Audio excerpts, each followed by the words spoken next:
The night was supposed to mean nothing, and that was exactly why it changed everything. Ethan Miller This view is almost didn't incredible. stop the car. Really is. Glad you He had been came. driving for Me too. hours It's along so the easy cold talking Maine to you. coast. I feel the The same. road empty, the radio silent. His phone sat face down on the seat beside him, still heavy with words he Planning the refused week to reread. ahead? The One breakup more thing hadn't checked ended off. with yelling or Let drama. me help you with that. Thank It you. ended with a quiet sentence that kept echoing in his head. I don't know who I am anymore. He told himself he was just tired, just hungry, just passing through. Then he saw the small cafe by the lake, its lights glowing like it was waiting for him. Inside, the warmth hit him first. The smell of coffee, baked bread, and something sweet wrapped around him like a blanket. Only a few people were there. It was the kind of place locals came to when they wanted to think. Ethan chose a table near the window, facing the dark lake outside, trying to slow his breathing. He told himself he would drink one coffee and leave. Then he noticed her. Claire Dawson sat at the counter alone, her hands wrapped around a mug that had probably gone cold. She wasn't dressed to impress. No bright colors, no bold moves, but there was something about her stillness that pulled attention. She looked like someone who had lived through something heavy and learned how to carry it quietly. Ethan looked away, annoyed at himself for noticing it all. Before the moment could fade, the cafe door opened again. Cold air rushed in as a man stepped inside, stamping snow from his boots. He looked older than Ethan, maybe early 40s. With tired eyes and a polite smile that suggested he didn't want to bother anyone. His name was Michael Reed, though no one asked yet. He nodded to the barista and took the last open table near the window. Not far from Ethan, 3 strangers shared the same small space, each carrying their own silent weight. The lights flickered. The music stopped. For half a second, the cafe fell into darkness before emergency lamps blinked on. Someone laughed. The barista apologized and said the power would return soon. She offered free refills to anyone waiting it out. Michael spoke first, his voice calm and light. Guess the universe wants us to slow down tonight. Claire smiled without looking at him. Ethan found himself nodding. They didn't plan to talk. It just happened. Michael commented on the snow, how winters felt longer near the water. Claire mentioned she came here every year. Ethan admitted he was just passing through. Simple words opened the door, and none of them closed it. The conversation moved fast but felt natural. No long pauses. No forced jokes. They talked like people who didn't have the energy to pretend anymore. Ethan shared that he had driven north to clear his head after a relationship ended. He didn't give details. He didn't need to. Claire understood anyway. She said sometimes the quiet after a breakup was louder than the fights. Michael nodded, as if that sentence hit close to home. Claire spoke about the lake, how she visited it every winter because it reminded her of her mother, who had loved the cold and believed it made people honest. She didn't cry. She didn't soften the truth. She just said it, and the cafe felt quieter in response. Michael talked about work, or the lack of it. He had left a job that paid well but drained him. Now he was stuck between fear and hope, unsure if starting over at his age was brave or foolish. He laughed as he said it, but his hands gave him away. Ethan noticed things he hadn't expected to care about. How Claire listened with her full attention. How Michael chose his words carefully, like they mattered. How no one checked their phone. Time moved faster than it should have. The power returned, but none of them reacted. The lights came back on, the music resumed, and still they stayed exactly where they were. Something about the moment felt fragile, like moving would break it. Ethan felt lighter than he had all week. Not fixed, not healed, just less alone. Claire felt seen without being examined. It was rare, and it surprised her. Michael felt useful again, like his voice still belonged somewhere. Outside, the snow thickened. The cafe windows fogged. The barista announced she would be closing soon, but her tone was gentle, understanding. They paid their checks slowly, as if dragging out the ending. When they stepped outside together, the cold was sharp but clean. The lake lay still, reflecting the sky in broken silver pieces. The world felt paused. None of them knew what to say next. Michael broke the silence. Funny how a random stop can turn into something like this. Claire nodded. I almost didn't come in tonight. Ethan looked at the lake. I almost didn't stop. They stood there longer than necessary. 3 people who knew they would probably never share a moment like this again. Claire hugged her coat tighter and looked at Ethan, then Michael. I think nights like this happen so we remember who we are, not who we're supposed to be. The words landed quietly, but stayed. They exchanged numbers without promises. No talk of meeting again. No big statements.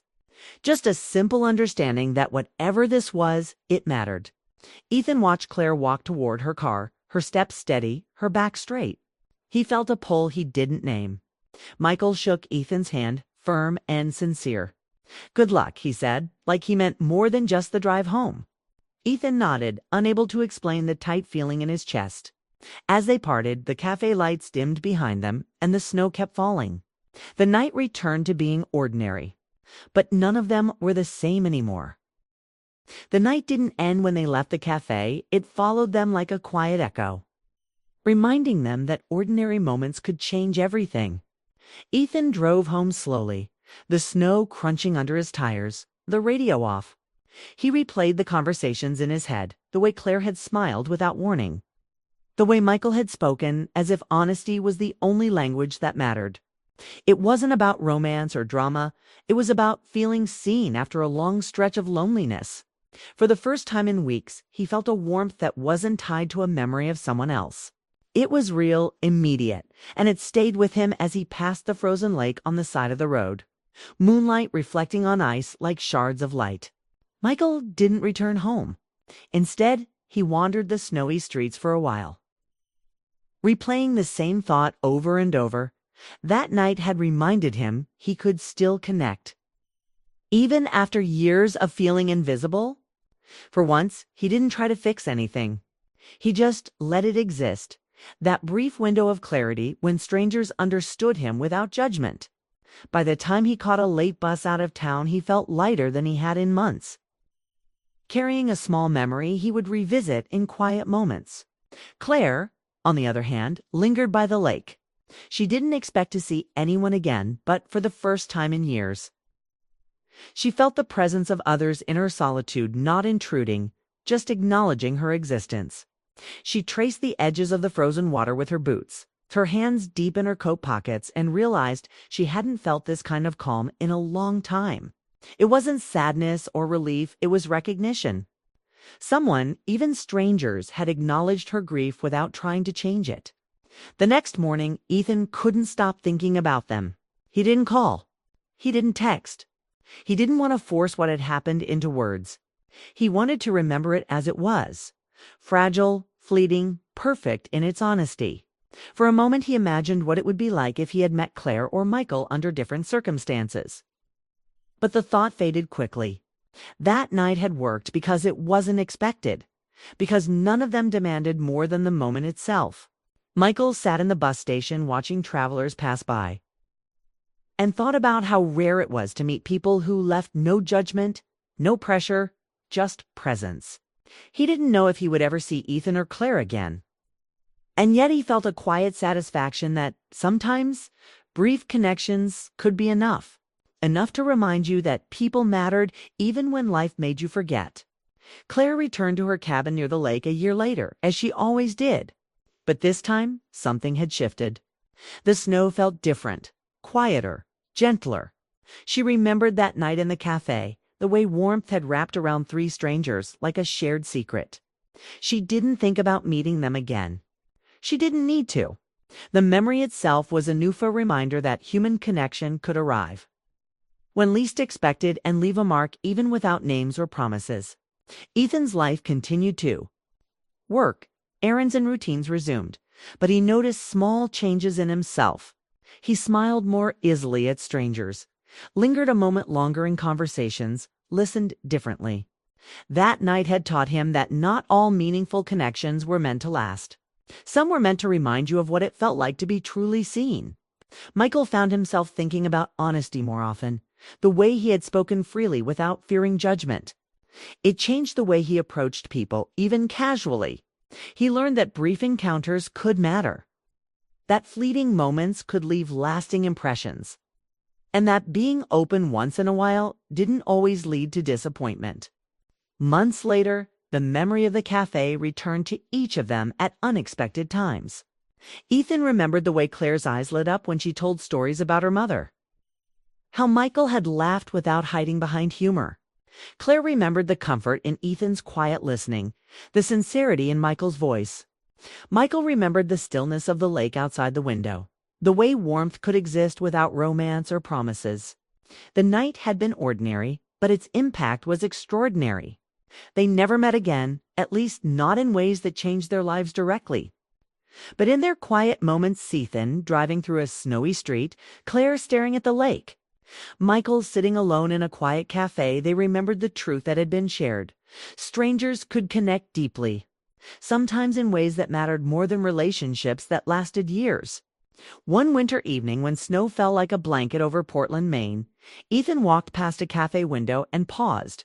The glow inside reminded him of that night. He didn't go in. He just smiled faintly, knowing that some memories were perfect because they couldn't be repeated. Claire watched the lake shimmer in the moonlight the same night. She closed her eyes and felt a quiet warmth. A memory of two strangers who had made a simple night feel like a story she would carry forever. Michael sipped coffee in a different town, staring out at snow outside the cafe window. He felt a quiet gratitude for the random, unplanned moments that reminded him of connection, of honesty, and of human warmth. That night, like a soft ripple, stayed with them long after it ended.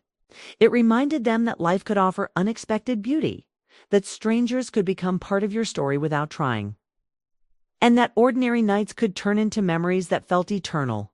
None of them expected to see each other again. None of them needed to. The night itself had done its work. It had reminded them that in a world full of routines, there were moments when hearts met without reason, when understanding was given freely, and when even brief encounters could leave lasting imprints. Years later, Ethan would remember the snow, the warmth of the cafe, and the quiet connection between three strangers. He would remember the laughter, the listening, the honesty. He would remember how simple words, spoken without expectation, had made him feel less alone. Claire would recall the lake, the gentle snow, and the feeling of being truly seen. She would remember how a single night had reminded her that even grief could be softened by the presence of others. Michael would carry the memory of their conversation, the unexpected comfort of strangers, and the quiet joy of being understood without trying. That night had given him hope, a fragile but powerful reminder that life was still full of small miracles. And so, the night that began as ordinary became extraordinary. Three strangers had met, shared, and parted. Nothing had changed in their daily routines, but everything had shifted within them. Each of them carried the same warmth, the same truth, that sometimes connection arrives in moments so brief, so unplanned, that it can never be recreated. It's only remembered, then cherished forever. The story of that night lived quietly in their hearts, a testament to the power of fleeting encounters, to the beauty of honesty, and to the gentle magic that can turn an ordinary evening into a memory that never fades.